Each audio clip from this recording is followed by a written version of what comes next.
Well, that space game there looks like a thrill a minute. Why not try a real blast? In less than a year, it went from a golden age. It's part of the American culture. I mean, video games are just part of the culture as apple pie and motherhood. Now you're talking. To its darkest hour. Let's put it this way. A lot of people didn't like E.T. E.T. became the icon of the crash. It was really the demise of the business, and we unfortunately didn't see it coming. This game is awful and otherwise lacking any redeeming values. So a lot of really bad games got out there. Not to say the bad games don't get out there still, but some really bad games got out there in the early 80s. This is the story of the birth and near death of the home video game market.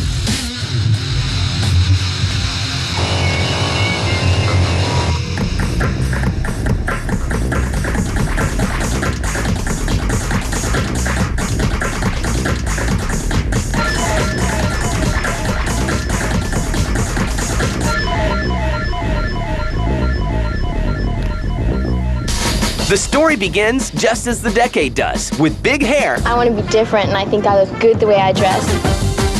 And big dreams.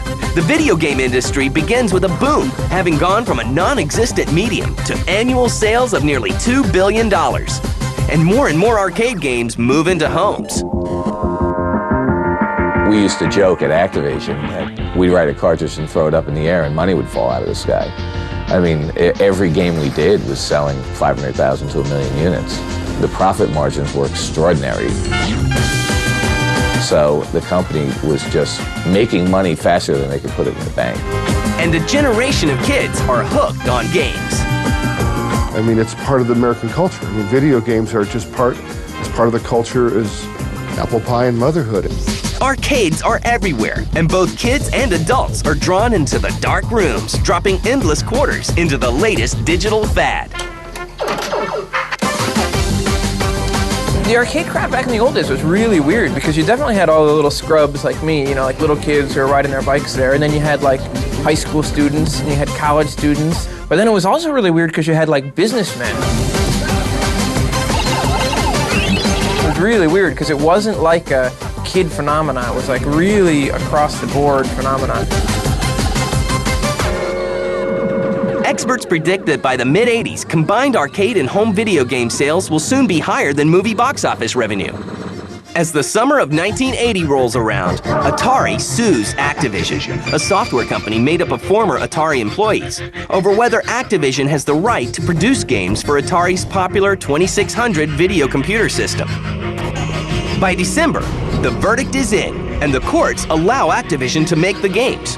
4 months later, sales for Activision titles reached $6 million. There was this perception that Atari was a fad. You know, people were comparing the 2600 to the Pet Rock and that it couldn't be duplicated. And probably a lot of your viewers wouldn't even know what a Pet Rock is, but you had a lot of companies that had emerged overnight after Activision's success. And of course, once Activision became successful, then came Imagic. Imagic Demon Attack. And Apollo, 20th Century Fox. Everyone had to jump into it. And what games are waiting for you. And that opened up the industry. Before then, no one had a clue. And I think that single seminal event was the thing that really led to the overcrowding of the market. The home and arcade video game market is filling up with brand new companies. And of course, as more and more companies got in, there was more and more game supply and just not enough demand to support that much. And plus, you have the games back then, because of people rushing into the market. What happened was people wanted games that they recognized the titles.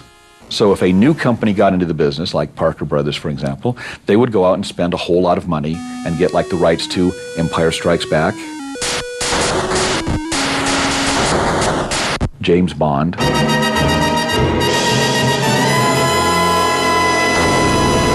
but they weren't experienced in video games. So they would get the best titles, but then they would produce the worst games.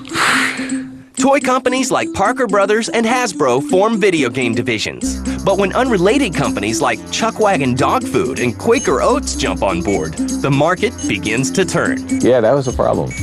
I mean, it was funny. I was talking to Steve Cartwright yesterday, and we remember how we went to CES and look at all these other companies and laugh and just say, this is a big joke. I mean, all the games were horrible. One year there were 10 extra companies, the next year there were 30 extra companies. A lot of people just got burned. They just got tired of getting all these bad games. So that drove people away from video games. There were no checks and balances for quality in those days. So a lot of really bad games got out there. And not to say the bad games don't get out there still, but some really bad games got out there in the early 80s. The world's greatest arcade video games are now the world's greatest home video games. They're only from Atari. Atari, with about 12 million consoles and homes, is still dominating the game industry until they release an old arcade favorite. That game? With disappointing results. Here comes Pac-Man, biggest game in the history of arcades. People are really excited. The pre-orders are huge.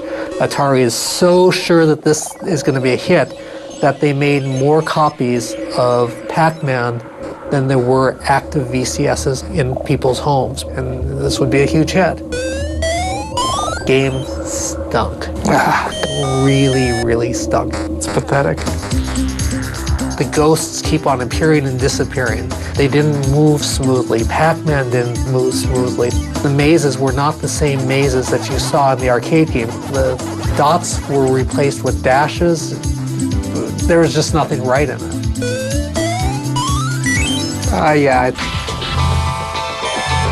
One of the employees at Atari, they were sorry about Pac-Man. They didn't like it. And he was at a video game store when it came out. And his father walked into the store because his son wanted Pac-Man. And the storekeeper gives him the cartridge, shows it to him. And he goes, "That's Pac-Man?" And he didn't want to buy it, but his son wanted it. And the Atari employee just felt so bad that this was what they were marketing with the Pac-Man name, and it didn't resemble the game at all. In spite of the quality, the game sells well, but the disappointing translation creates wariness in Atari's fans. This game is awful and otherwise lacking any redeeming values.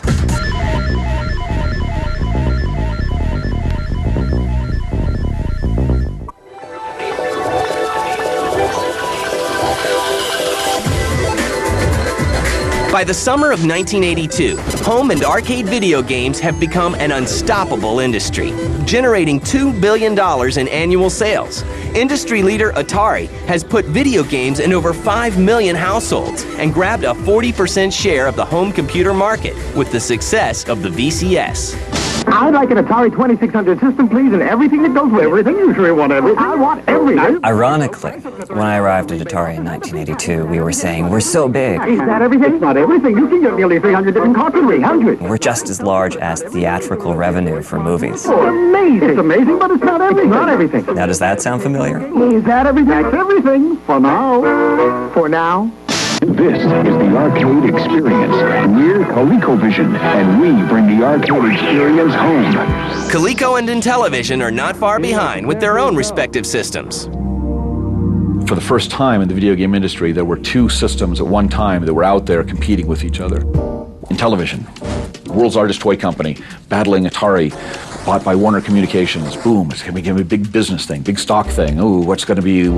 There's a growing library of Intellivision programs to involve every member of the family. And for families, it was no longer a question of, should we get a video game system? Now it was, which video game system should we get? And now the sales for both Atari and Intellivision went way up. And so, boom, they're going up. I'm back to pass. Go for it, Dad. Caught it. The competition just became really intense. But the bubble is about to burst. Only from Atari. In July 1982, Atari agrees to pay $25 million for the rights to produce a video game based on the hit movie E.T. The way E.T. came down, I got a telephone call, and I'm like, hello, and someone goes, is this Howard? And I go, yes. They go, please hold for Ray Kazar. So I'm holding for Ray Kazar, and Ray comes on, and this is late in July. Ray says, hey, Howard, we need E.T., and we need it by September 1st. So that's like 5.5, 6 weeks. He goes, can you do it? And I said, you know something, Ray? I can definitely do it, provided we reach the right arrangement. Atari spent how many millions of dollars to get the rights to E.T. and then rushed it into production and came up with this terrible game. So admittedly, probably he did the best thing he could in the time frame they gave him, but they started putting impossible schedules on everybody, so that also damaged the quality of games. Unfortunately, that's what Atari was doing. They were after the name, thinking that, well, we could sell anything.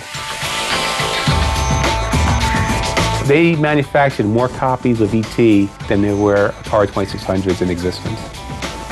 Not a good idea. Having already been bitten by poorly produced games, Atari owners aren't standing in line for the extraterrestrial. Let's put it this way. A lot of people didn't like E.T.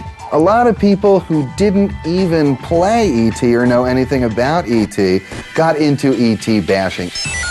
It was the thing to bash because E.T. became the icon of the crash.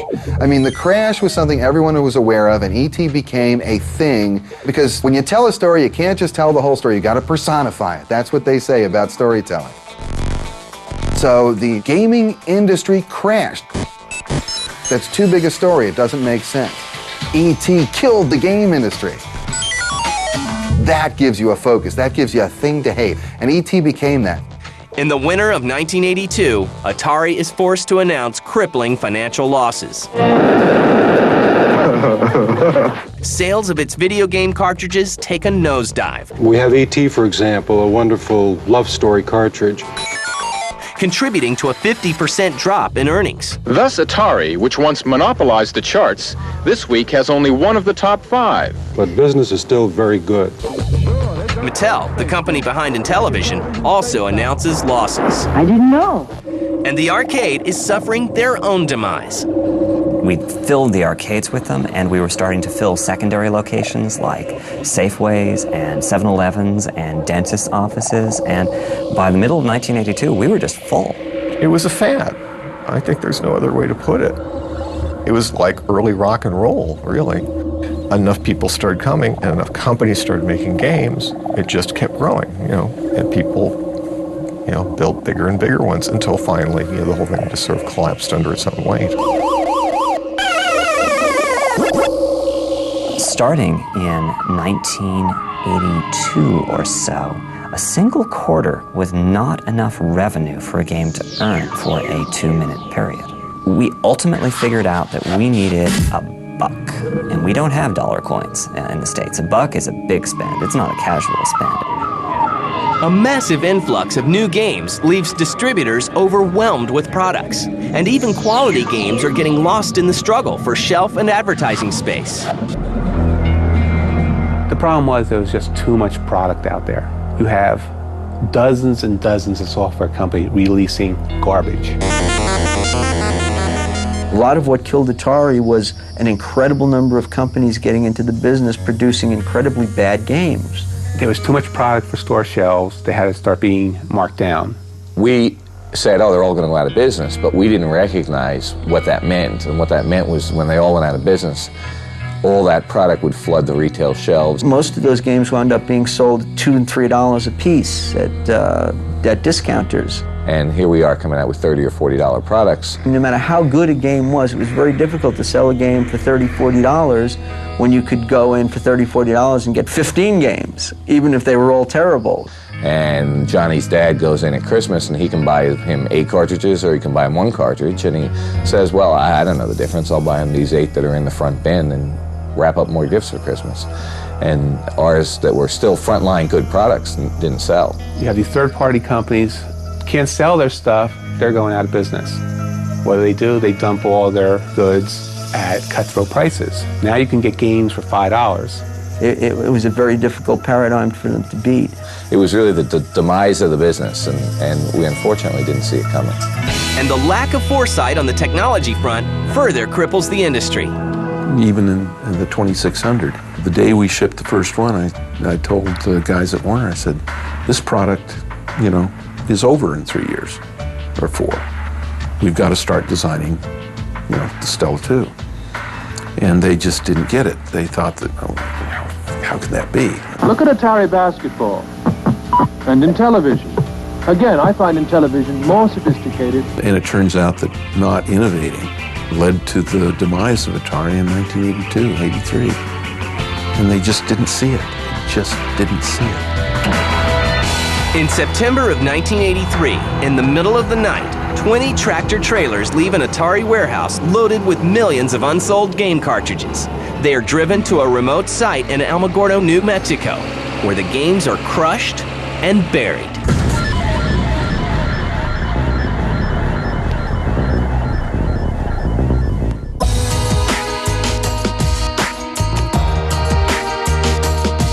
In the fall of 1983, only a year after analysts were predicting record profits for the video game industry, the bottom had dropped out. Did I mention the tar pits? Atari, the industry leader, posted a $356 million loss for the second quarter alone. Well, rode the wave a little bit.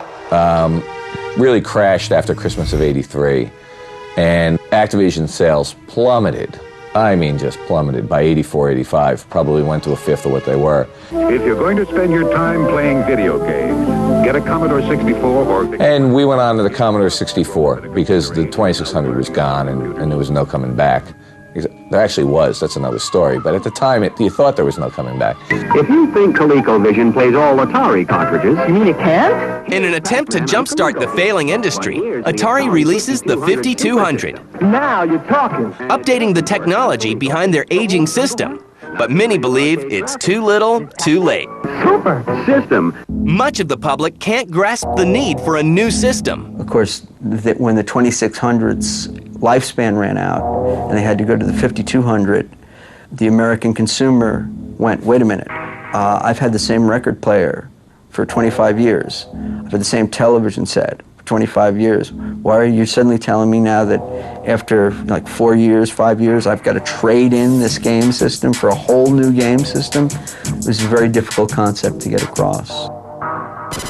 That began the great backslide where the industry died for 2 years. To make matters worse, home video game systems are now facing competition from personal computers. With the drop in price and increase in power, PCs officially take the lead. Games fell into decline, just in terms of perception. I'll give you an example. Our publisher actually told us at one point, I used these exact words, he said, please try to avoid using words like games and fun in the articles you write. Because now everything had to be a simulation. It was like people would be more interested in running a simulation of a dairy farm than they were going to be in playing Breakout. But that was the feeling was that we've now moved past video games, we're now into computers, and all computers should do is create educational simulations. The rise of personal computers affected video games in a number of ways. It allowed users to do more. I mean, the keyboard instrument allowed people to do things they couldn't before in games. Like, you have all these functions on the keyboard. Many of the companies who a year earlier were so desperate to get into the business of making games were now just as desperate to distance themselves from it. February 1984, Mattel announces it will sell Intellivision off for $20 million. In March 1984, Odyssey closes its doors. And finally, on July 2nd, 1984, Warner Communications agrees to sell Atari. The game companies start to vanish. People begin to think of video games as having only been a fad, which would soon disappear. But thanks to Japanese game company Nintendo, those people are wrong. By 85, 86, when the Nintendo came out, I must tell you, when I first looked at it, I was not impressed. I did not think that this was going to bring back video gaming. Yet it did, because people wanted that simplicity. The Nintendo Entertainment System, or NES, gave gamers better graphics, better games, and single-handedly revived the home console market. The one thing that we always like to try to do is try to create games that people who have never played games before can pick up and try out and immediately enjoy and have fun with. Nintendo turned the industry around with big franchises, games that people really wanted to play, likable characters like Super Mario. And from the beginning, Nintendo was careful to avoid the mistakes of their American counterparts. To set themselves apart, game packs replace game cartridges, and robots are added. Now, the manufacturers, Sony and Microsoft, Nintendo, they have approval over the games. They look at the games and say, is this good enough? Is this of a quality to be on our system?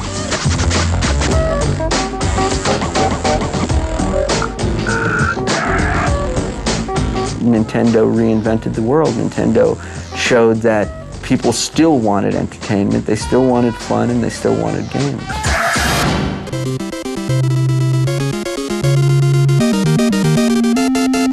And the games do go on. Today, nearly 145 million people play games. An industry that nearly faded now enjoys even greater popularity and keeps growing. But has the game industry learned from its mistakes?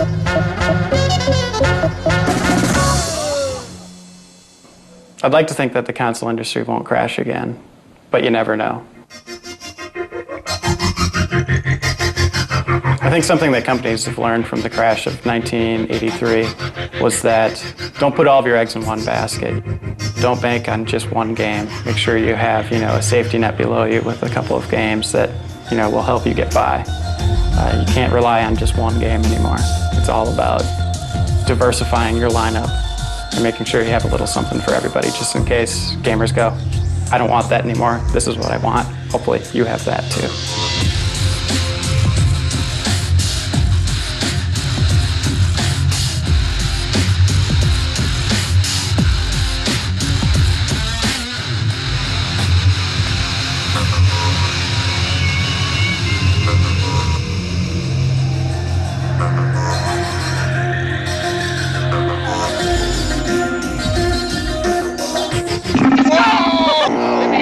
Keep your hands on the right. Buck, you boys come in now. Oh, Mom.